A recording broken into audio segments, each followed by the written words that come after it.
Salut à vous les amateurs de conseils et de bonnes bouteilles. Aujourd'hui, je vous emmène dans une appellation que j'apprécie particulièrement et qui résonne dans tous les esprits des œnophiles comme une source de grand chardonnay de Bourgogne dans sa forme délicieusement voluptueuse et complexe, Meursault.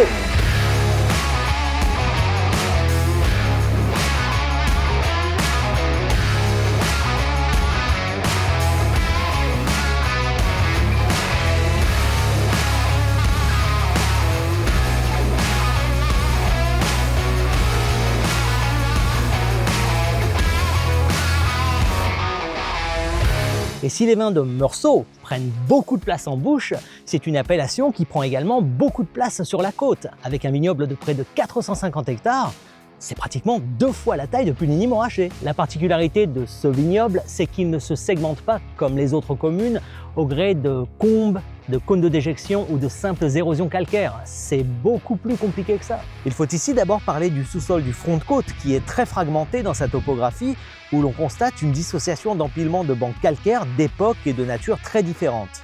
C'est un peu un millefeuille géologique géant où les étages successifs auraient glissé et auraient créé une sorte d'escalier qui va du piémont jusqu'à la corniche calcaire du Mont Mélian, ou ce que les géologues appellent souvent un système de gradins de faille. Le bas de l'appellation, jusqu'au premier cru, repose sur une dalle calcaire compacte du Jurassique, qu'on appelle ici le calcaire de Chassagne, sur lequel s'est déposé des marnes, puis un conglomérat d'argile plus ou moins profonde, et comme vous pouvez le voir ici, on a une présence accrue d'argile, toutefois très peu de résidus calcaires. Je ne sais pas si vous voyez la température qu'il fait dans la voiture, mais ça vous donne une bonne idée de la température qu'il fait dans les bouchères. Il fait un peu chaud là pour les vidéos, même si je sais que c'est pour la bonne cause. Plus haut sur le coteau et sur le dessus des premiers crus, on retrouve un autre banc calcaire affleurant de nature très différente, que les géologues définissent comme calcaire en plaquettes, très dur, qui résiste à l'érosion et que les locaux nomment calcaire de la dalle nacrée. C'est un calcaire dont l'extraction était très développée dans la région, ce depuis le XIe siècle, et dont vous trouvez encore aujourd'hui les vestiges d'extraction dans les chaumes des Narvaux, dans les chaumes des Castettes ou dans les chaumes des Perrières. Un paquet de débris caillouteux liés à ces activités d'extraction s'est retrouvé juste en dessous, dans les premiers crus, et forme aujourd'hui ce qu'on appelle les murgées qui délimitent les parcelles.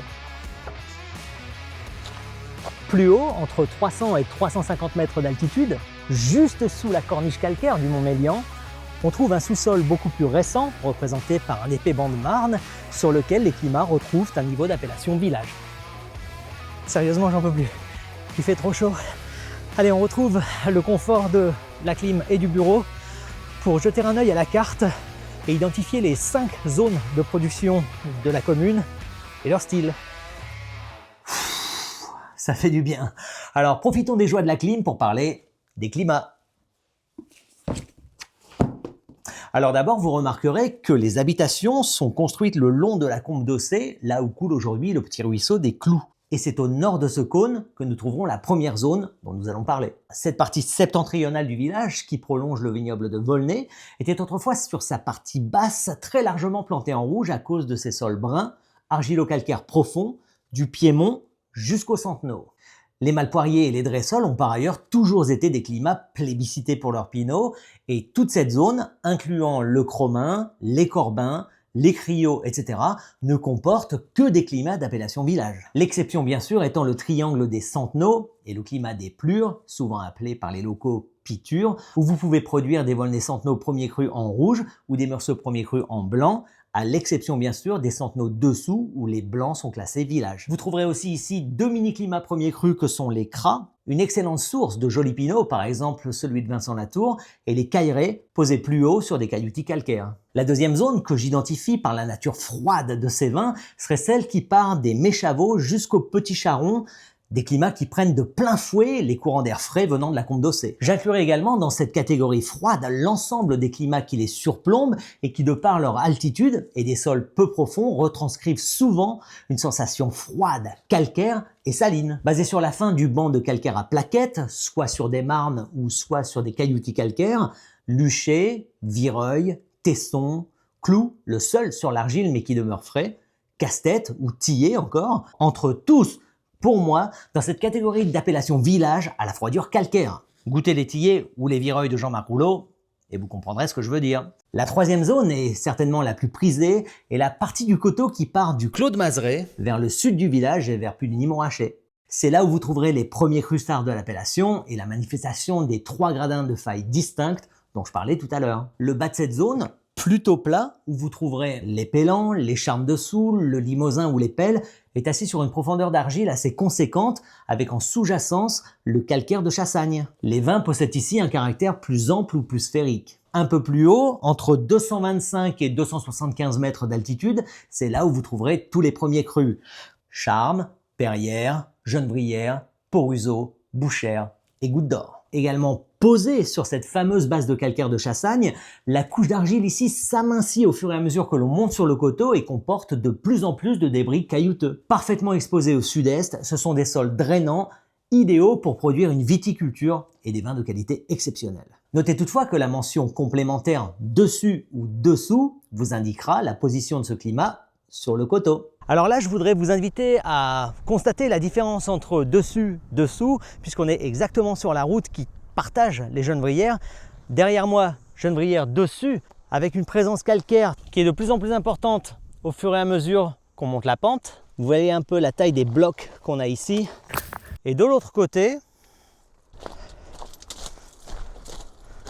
Genebrières dessous, ouah, ok, où on a tout de suite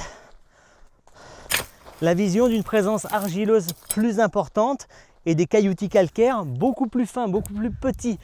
Comme vous pouvez l'imaginer, on ne fait pas les mêmes vins d'un côté ou de l'autre de la route. La mention dessus accompagnera souvent des vins offrant une tension calcaire plus palpable, due à une présence accrue de débris calcaires de plus grosse taille dans les sols, comme je vous l'ai montré, et à une altitude légèrement plus élevée, et quelquefois à proximité de zones plus fraîches et ombragées, comme les Chaumes par exemple, qu'on a pu voir sur le dessus des Genebrières. De façon un peu caricaturale ou synthétique, les charmes offrent souvent une douceur texturale notable. Les Perrières ont une forme d'austérité calcaire. Les Genebrières ont souvent ce raffinement floral très marqué, les Port-Ruzeau une mâche de vin beaucoup plus tellurique, les Bouchères un aspect délicieusement ample et solaire, et pour finir, Goutte d'Or offre puissance et noblesse. Encore plus haut et de l'autre côté des Chaumes, posé sur un banc de calcaire à plaquettes, on retrouve une 4e zone ou une autre série de climat-villages posés sur un large banc de marne du Jurassique supérieur. Ces sols jeunes et très compacts, au pH bas, offrent souvent des vins aux acidités naturellement hautes et un caractère minéral intense. La série des climats des Narvaux, Chaumes, Gorges, etc. en est une illustration parfaite. Et enfin, la 5e et dernière zone, que je considère souvent comme un hybride entre Puligny et Meursault, plutôt qu'une entité meurisaltienne à part entière, le hameau de Blagny.